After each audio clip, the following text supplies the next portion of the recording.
Hello সবাইকে, welcome to my daily blog. তো blog করার শখ অনেক দিন ধরেই ছিল, বাট করব হয়ে উঠতো না। তো ভাবলাম চলো শুরু করেই দিই। তো ডে ওয়ান সকালটা শুরু হলো আমার স্কিন কেয়ার দিয়ে। আমি সকালে উঠে মুখ টুখ ধুয়ে আগে মুখে কিছু সানস্ক্রিন মেখে নিই। তারপর রান্নাঘরে গিয়ে আগে জল গরম বসাই। তো আজকে জল গরম বসিয়েছিলাম লবঙ্গ দিয়ে, তিনজনেই খেয়েছি, ছেলে আমিও। তারপর শুরু করলাম রান্না, সকালের টিফিন। তো শ্বশুরের জন্য তরকারি হচ্ছে। ওনার তরকারি সবার থেকে আলাদা হয়। ওনার তেল নুন মশলা খাওয়া মানা আছে, ডাক্তার বারণ করেছে, তাই ওনারটা আগে করে নিই, কারণ উনি একটু সকাল সকাল খায়। তো আজকে আমার একটু দেরি হয়ে গেছিলো, অন্যদিন আমি 6টার মধ্যে রান্নাঘরে চলে যাই, কিন্তু আজকে 7টা বেজে গেছিলো আমার রান্নাঘরে ঢুকতে ঢুকতে। তো আমার এমনিও বেশি বেলা অবধি রান্নাঘরে থাকতে ভালো লাগে না একদমই। আমি চাই সকালবেলা উঠে রান্নাঘরে ঢুকবো, তাড়াতাড়ি 10টা 11টার মধ্যে রান্নাঘর থেকে বেরিয়ে যাবো, কারণ আমার বেশি বেলা হলে রান্নাঘরে একদমই ভালো লাগে না। তারপর তো এখন আসছে আবার গরমকাল। তো পরে আমি রান্না করছিলাম সকালের টিফিন, সাথে দুপুরের কিছু, কারণ আমাদের এই 2 মাস হলো শাশুড়ি মা খুব অসুস্থ, তাই রান্নার লোক রাখা হয়েছে। উনি এই সময় নিচের আমাদের দুটো রান্নাঘর, আমি উপরে রান্নাঘরে রান্না করি, নিচে রান্নাঘরে এখন দিদি চলেও এসছে অলরেডি রান্না করতে। তো উনি দুপুরে বেশি রান্না করে না, শ্বশুরের জন্য দুটো তরকারি আলাদা করে, আর আমাদের একটাই তরকারি করে, মাছের ঝোল। তো একটা দিয়ে তো আর খাওয়া যায় না, ওই জন্য দুপুরে কিছু ভাজাভুজি বা অন্য কিছু করার হলে আমি সেটা করে নিই উপরে রান্নাঘরে। আর সাথে ছেলের সকালে টিফিন রেডি হচ্ছে, বরের জন্য টিফিন হচ্ছে।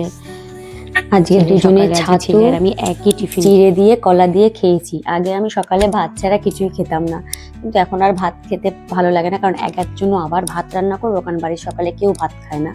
একার জন্য সকালে ভাত রান্না করবো, ওর জন্য এখন ছেলের সাথে ছেলের খাবারটাই খেয়ে নিই।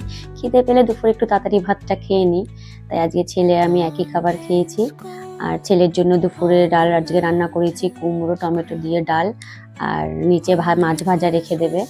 মাছটা রীতিমতো আমাকে লুকিয়েই দিতে হয়, ডালের সাথে মাছটা আগে থাকতে লুকিয়ে বেছে নিয়ে পুরো ভাতের সাথে মেখে দিতে হয়। যদি ও টের পেয়ে যায় তাহলে আর খাবে না। মাঝে মাঝে যদি 2-1টা কাটা পেয়ে যায় তখন বলে তুমি মাছ দিয়েছো, ব্যাস আমি বলছি না না, ওটা তো আমি খেতে গেছি, তখন হয়তো চলে গেছে। আরও একটু ভাজাভুজি খেতে ভালোবাসে, ওর জন্য আজকে ভাজাটাও ওর হয়ে যাবে। এখন প্রায় 9টা 9:30 বাজে, ছেলেকে ডাকতে যাব সকালে, এই রান্না করতে করতে ডাকতে যাব হয় না, ভাবে আগে রান্নাটা করে নিয়ে ওঠার মধ্যে। কিন্তু ডাকতে যাব তখন দেখি উনি আজকে একা একা উঠেই গাড়ি চালাতে শুরু করেছে। উনি আবার স্ট্যান্ড করাও শিখেছে এখন, সারাক্ষণ গাড়ি নিয়ে এইসবই করে বেড়ায় বদমাইশি। তারপরে বললাম চলো জল টল খাইয়ে খাবার খাওয়াতে বসালাম। আজকে আর আমি এখন একসাথেই খাই, নাহলে ওকে খাওয়াতে আমার আর খাওয়া হয় না, ওকে খাওয়াতে খাওয়াতে দেরি হয়ে যায়। এখন ওকেও খায়, আমি নিজেও খেয়ে নিই। কি যে বদমাইশি করে খাওয়াতে গেলে, ওনাকে খাওয়াতে এত টাইম লাগে, আমার খাওয়া হয়ে যায়, আমার থালা মনে হয় শুকিয়ে যায়, তখন ওনার খাওয়া হয় না।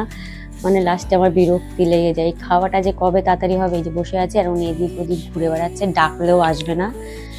আবার যখন দেখছি এসে যে ক্যামেরা অন করা, ক্যামেরার সামনে উনি আসবেন না, লজ্জা পাচ্ছে। ওই যে দূর থেকে হা করছে, আর আমার দূরে হাত বাড়িয়ে খাওয়াতে হচ্ছে। তারপরে খাওয়ানো দাওয়ানো হয়ে গেছে, তারপর ওর ডালটা সেদ্ধ করে রেখেছিলাম, ওটাই ফোড়ন দিলাম। লাস্ট এটাই বাকি ছিল শুধু। আজ ব্লগ করতে গিয়ে বুঝলাম ডেলি ব্লগে অনেক খাটনি, সত্যি বারবার রান্নার মধ্যে ক্যামেরা অন করো ক্যামেরা অফ করো, টাইমে ক্যামেরাটাকে অন করা অফ করা খুবই কষ্টকর একটা কাজ। তো ভালোও লাগছিল, চলো আজকে সবার সাথে আমার ডেলি ব্লগ শেয়ার করতে। সবাই ভাবে কি করি সারাদিন হয়তো সেজে গুজে ঘুরে বেড়াই, ঘরের কোনো কাজ কি আদৌ করে? এটা আমার অনেকবার শুনতে হয়েছে যে আমি মনে হয় ঘরের কোনো কাজই করি না। তো হ্যাঁ, এখন তাও কাজটা কমেছে, যেহেতু রান্নার লোকটা দুপুরের রান্না একটু বেঁচে যায়, শুধু একটা দুটো রান্নাই বেঁচে যায়, তাছাড়া সবই করতে হচ্ছে। তো তারপরে রান্না বান্না হয়ে গিয়ে রান্নাঘর পরিষ্কার করলাম, আর যে কটা থালা বাসন ছিল সেগুলো ধুয়ে রেখে দিলাম। কাজের দিদি এসছে, যত থালা বাসন আগের ছিল সেগুলো নিচে নিয়ে গিয়ে ধুয়ে দিয়েছে, আর বাদ বাকিগুলো সব আমি উপরেই ধুয়ে নিয়েছি। আর আমার ছেলে মাঝে মাঝে এসে আমাকে ডিস্টার্ব করছে, আমাকে হার্সি সিরাপ দাও, এটা দাও সেটা দাও। তারপরে আজকে ওর মাথাতেও একটু তেল দিয়ে দিলাম, অনেকদিন দেওয়া হয় না, আমিও একটু তেল মেখে নিলাম সাথে সাথে। আমিও অনেকদিন মাথায় তেল দিই না, তো আজকে মাথায় তেল দিই, আমিও ভালো করে দিয়ে নিয়েছি। তারপর আমি চলে গেলাম ছাদে বালতি নিয়ে জামা কাপড় ধুতে, ঠাকুর ঘর পরিষ্কার করতে।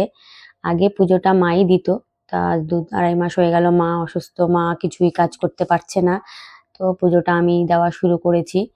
তো মাঝে মাঝে বড় সকাল সকাল স্নান করে পুজোটা দিয়ে দেয়, শুধু আমি না, ও দেয় মাঝে মাঝে পুজো, ওরও পুজো দিতে ভালোই লাগে। তারপর কাচাকুচি করে থালা বাসন ধুয়ে ঠাকুর ঘরটা ভালো করে মুছে নিলাম, পরিষ্কার করে নিলাম, কারণ একজনকে আবার গিয়ে স্নান টান করিয়ে ওনাকে খাইয়ে দিয়ে তারপরে গিয়ে আমি স্নান করব। আর আমি যদি স্নান করতে যাই আবার পুজো টুজো মানে সব করতে যাই দেরি হয়ে যাবে, তার জন্য আর ওনাকে তো খাওয়াতে গেলে আমার পাহাড় পর্বত এক করতে হয় না। তো তারপরে আমি স্নান টান করে খেয়ে দিয়ে দুপুরে আর ভিডিও করা হয়নি, তারপরে একটু ঘুমিয়ে পড়েছিলাম ওর সাথে। বিকালে উঠে ওর জন্য খাবার বানালাম, খাইয়ে দিয়ে ওকে পড়তে পাঠালাম। তারপর আমার এক বান্ধবী ফোন করলো, আমিও হাঁটতে বেরিয়ে গেলাম। সবাইকে